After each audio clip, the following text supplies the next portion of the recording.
Laging 200 plus, 300 plus talaga. Umaabot kami ng mga 600.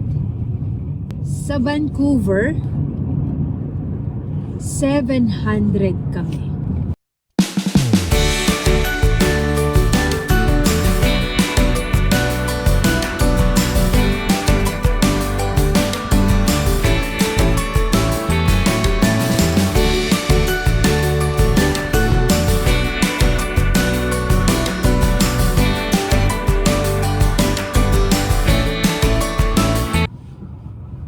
So, ayan, mag-uusap-usap muna tayo sa ating kotse serye.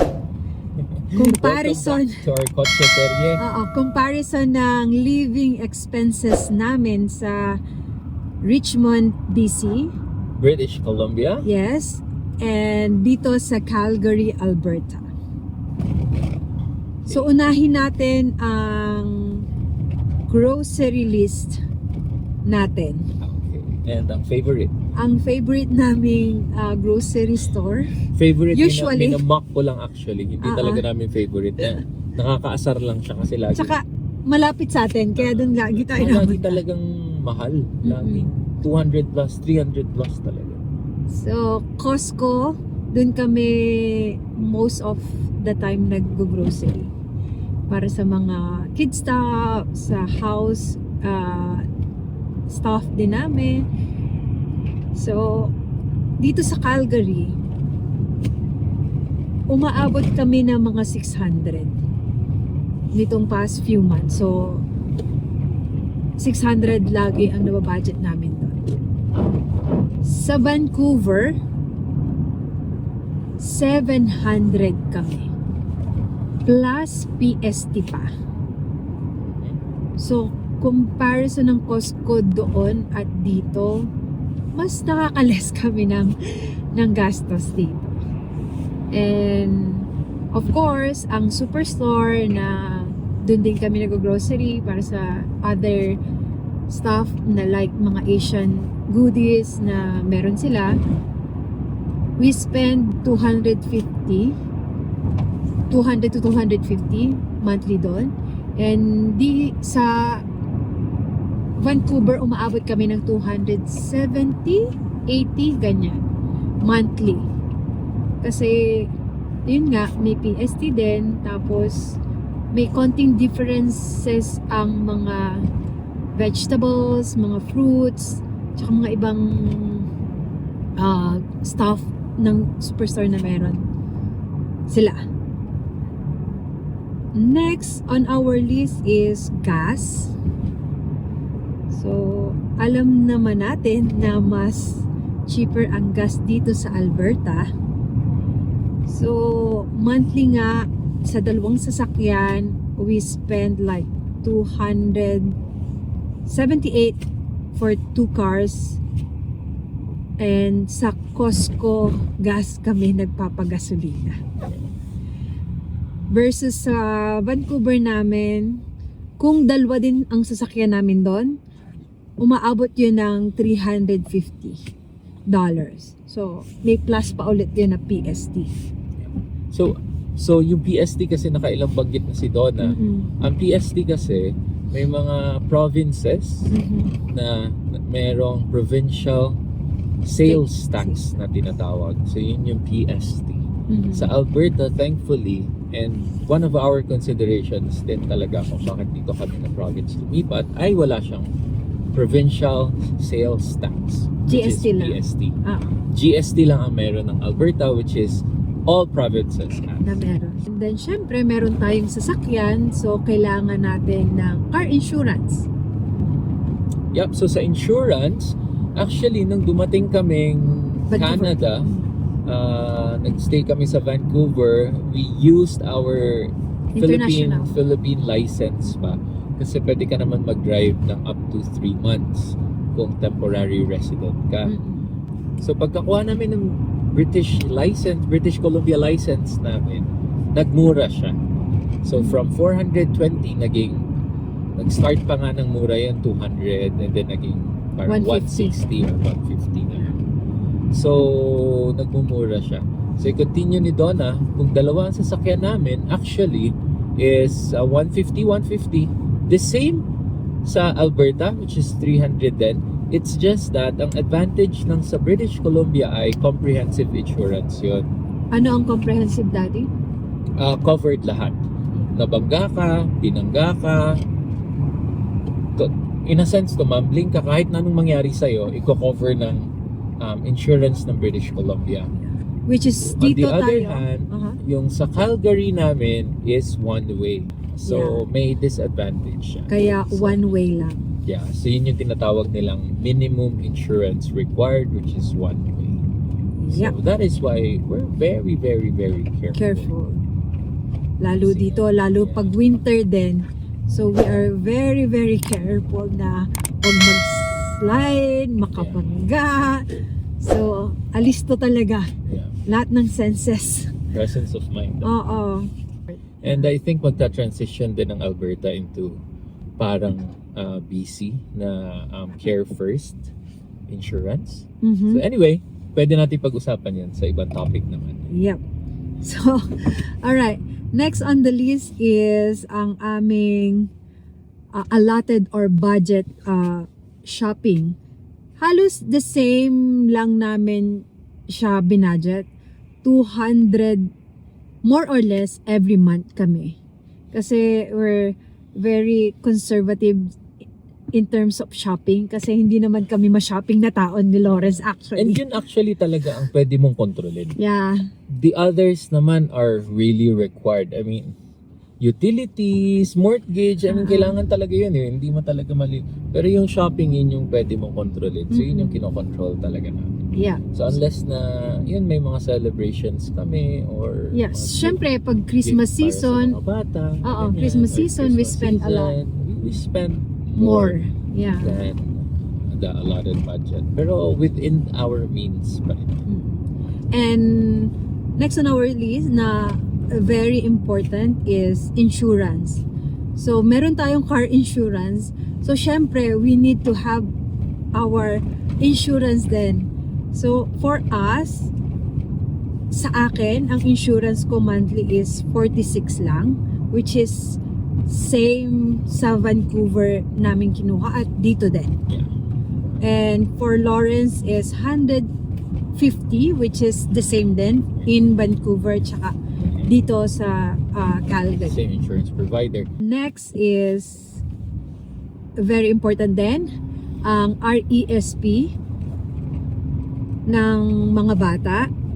So same din, $420 monthly ang inaalat namin for the kids. So na banggit namin yan tsaka napaliwanag namin more details sa last vlog namin sa cost of living. So same pa rin yung binabayad namin from Vancouver and here in Calgary. And dito may konting difference lang. So nagde-daycare ang mga kids sa Vancouver at dito. Ang pinagkaiba lang is in Vancouver we pay zero fee sa daycare ng mga kids. Kasi may subsidy na ang government and then may provincial fund. Yeah, May provincial fund ang Parang BC. extra subsidy pa. Yes. So it covers yung fee ng mga bata for daycare. Kasi estudyante pa ako in BC, so halos ang pinagbasihan lang ng income ng household income is si Lawrence lang. And yun nga kasi may special rate kasi estudyante din ako. So yun yung pinagkaiba kung bakit zero ang binabayaran namin na daycare sa Vancouver. And dito sa Alberta, we pay $516 monthly for both of them. So, zero sa Vancouver, 500. 500 sa dito sa Calgary. Though may subsidy din ang government dito, pero dahil nga gross income ng family household, yun yung pinagbasihan ng government kung magkano lang yung isa-subsidize nila for the daycare. And ang pinakaiba din, wala silang parang provincial fund, daddy, unlike sa BC, no? Oo, parang Parang ganun. Kasi Parang dito federal, parang parang federal, federal fund lang. government lang, no? siguro federal and Alberta na din. Pero it's Yeah. different in BC. Zero Oo. talaga. Oo.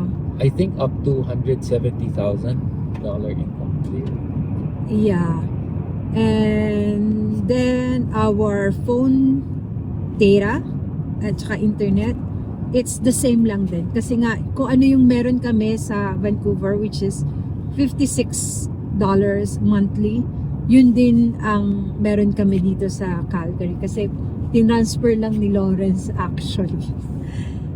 So, ayun na nga, we budget dining out as well in a month pag weekend or may special occasion, nagbo-budget kami ng 130 to 150 dito sa Calgary, which is dati sa Vancouver umaabot kami ng 200 kasi meron kaming favorite restaurant doon na parang halos every weekend kumakain kami doon, yung Japanese restaurant na malapit sa school ng mga kids kasi Davon loves ramen. So dagdag siya.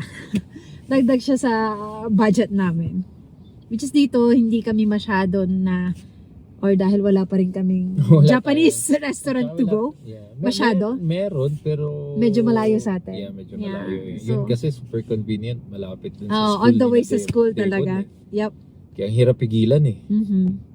And one more thing na iba pala din dito sa Alberta, hindi ako nagpa-public transportation. So, zero kami sa public transportation kasi we always use car nga here.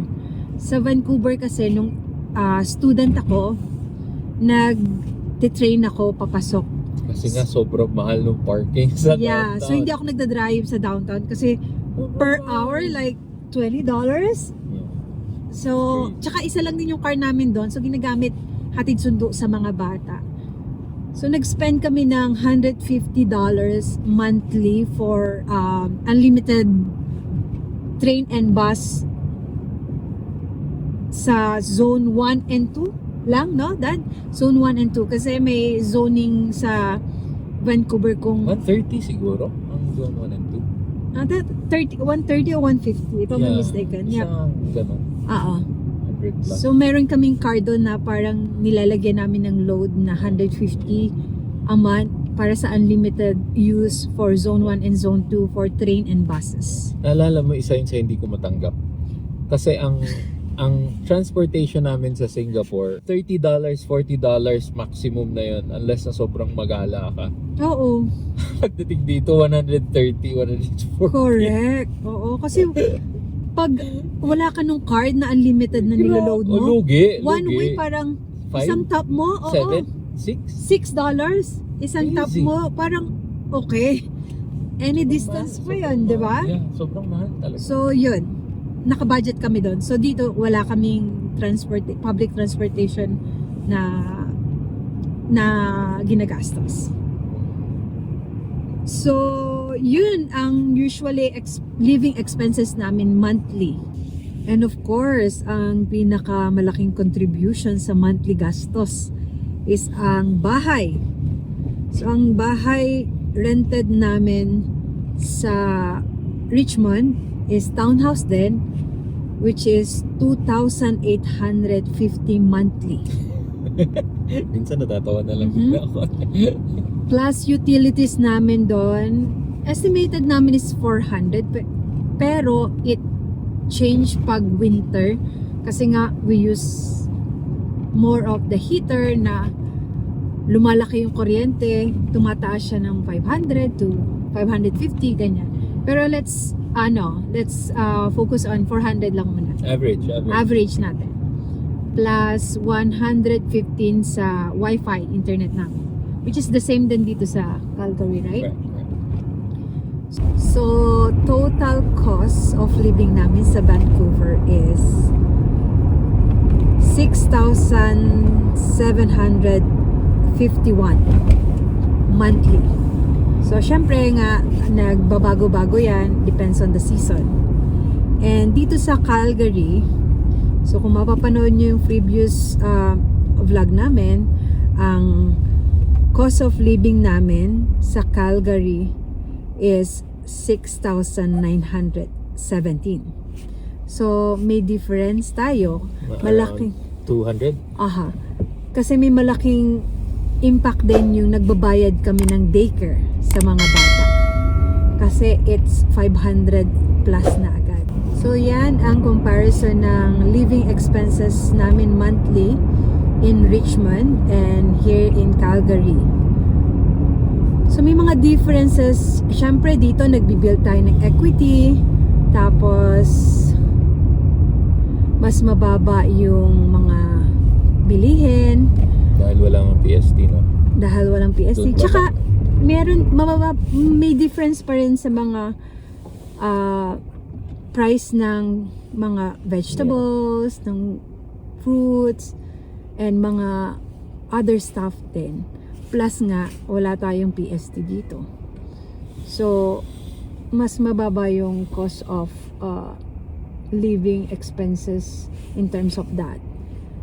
So to conclude our comparison of Calgary and Vancouver, so madaming aspects na kinonsider kami.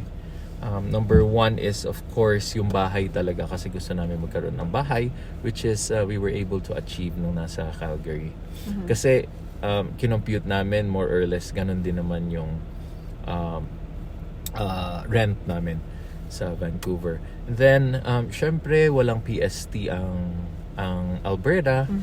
So in a sense, lahat ng bibilhin mo, nakakatipid ka ng mga around 7% or 7% every day talaga na every ginagastos day. nyo. So nakita nyo less than yung cost ng Vancouver Sa comparison sa namin, comparison namin. It's because malaking additional yung may Daycare. bayad kami ng daycare. Yep. But then, once wala na si Leanica sa daycare and And si nasa Davon. kinder and sa grade 1 na si Davon, wala na kami nun. So, mas mababa talaga ang cost of living namin and sa hopefully Calgary. our interest rate will go down din. So, Yeah. mas bababa pa din. Yeah. Or mas dadami yung magiging rather pumunta sa equity pag nagbabayad kami ng mortgage after 2 years na lang. So that's it. Thanks for watching, and if you like this video, please do subscribe and hit that bell And thumbs button up. and thumbs up. So magandang araw, maayong buntag, maayong gabi sa inyong tanan, maayong adlaw, maayong gabi. I hope everyone is doing fine. More so, yung mga nasa Alberta and nasa Ontario, sobrang lamig natin ngayon. Please take care. And Be dun sa mga safe. Vancouver, Yeah. sa Vancouverites, please put on winter tires. Ang daming disgrasya na naman sa Vancouver, nakita ko. So it's just, I think it's just the winter tires. Kasi hindi naman nila ina-expect talagang madami ang snow. Yeah. So that's it for today's Thank you vlog. for watching. Thanks for watching, and see you see in the you next. on the next vlog. Hopefully hindi matuloy ang tariff ni Trump. Bye-bye and hang loose!